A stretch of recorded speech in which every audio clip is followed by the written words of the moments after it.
Hey there, it's been a very long time since I've done a broadcast from the beach. And I wanted to come here from this little place I've never been before that I had to kind of cross through some water. And there's pelicans and seagulls and sandpipers, and I've just been sitting quietly watching them. And it made me think about my theme for the fall, and I thought you might want to learn about it and make up your own theme, or if it resonates with you. I do this on a quarterly basis or a monthly basis. I pick a word or something that either is an area of growth for me or something I just want to focus on.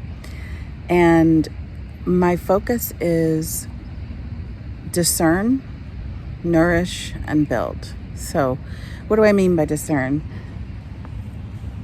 You can look the word up, and I'm sure a lot of you, everyone, or many people know what it means.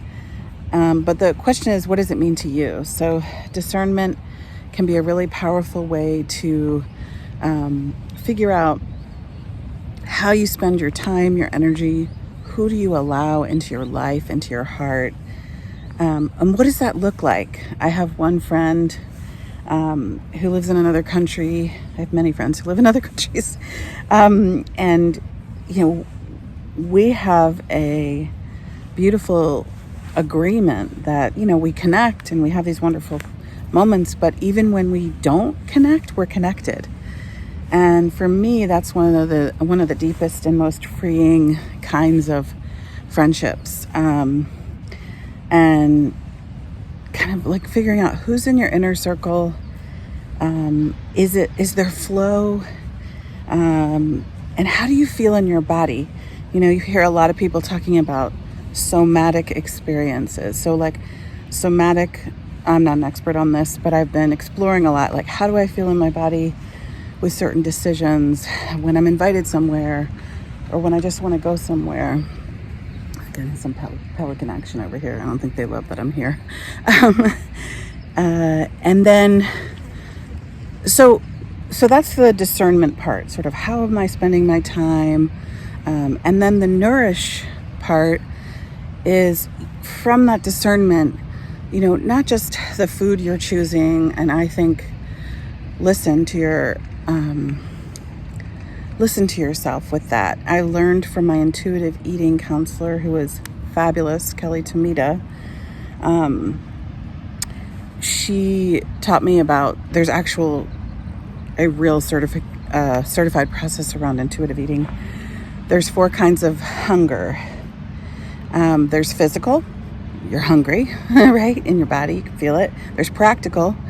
That's like my schedule's so busy, I'm not hungry right now, but this is my only chance to eat, so I'm going to eat.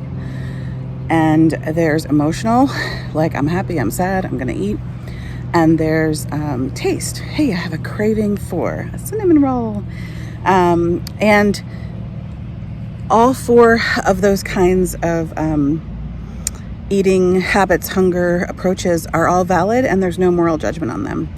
So through working with her, I've freed up a huge amount of my brain space. So I'm not trying to do keto or any of the other millions of approaches to health that I've tried. I'm just living my life and eating what I want. And, that's the very basic form of nourishment. And, and that's a form of privilege when you can eat what you want and you have access to food. But the other part of nourishment is also your time, whether you can tap into nature. When I lived in a very urban part of Chicago, I still really grounded myself with the little trees, even the weeds popping up through the cement, and noticed that divine noticing. And then, are you nourishing yourself? I watched a hysterical show last night. Oh, say goodbye to the pelicans. There they go. I nourished myself with an amazing, silly, fun show called Loot with Maya Rudolph, whom I adore. And last night, and it was great. And another night we went to see Ife and Allison Russell perform for free, and that was amazing too. So what I needed yesterday was deep rest. We have a heat wave, and it's hard to choose deep rest. So those are some ideas on nourishing. Obviously for me, writing is nourishing, reading is nourishing, music is nourishing. What's nourishing for you? When are you watching a show, binging it, and it's nourishing, it's a reset, it's fun? When are you numbing out because you're avoiding life or you're depressed? And what can you do to help with that? I've been learning some really interesting things from Ingrid Clayton, and I'll put a link to her site. Her book, paperback, just came out, and her Kindle's out, or the ebook is out tomorrow, and I'm really excited to read that.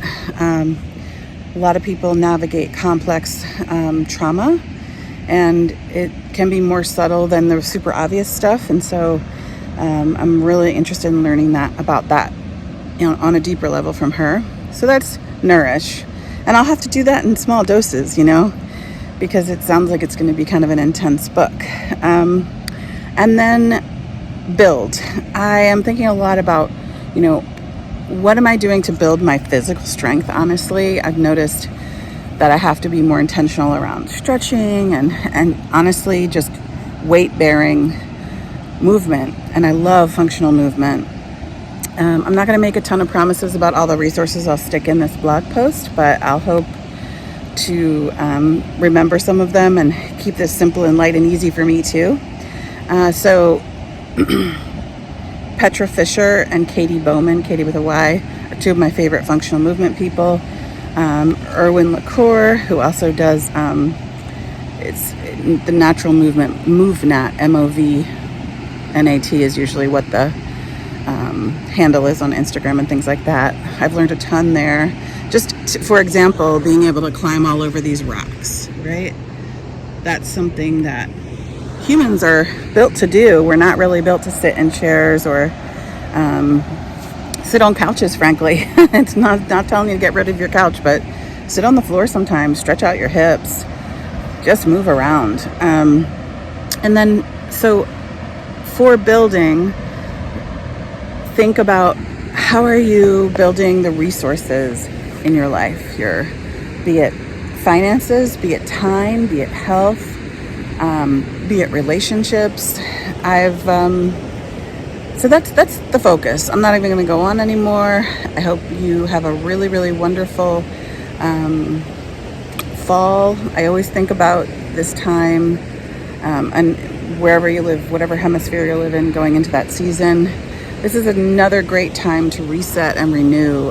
So I think about the line from that old movie, oh my goodness, You've Got Mail.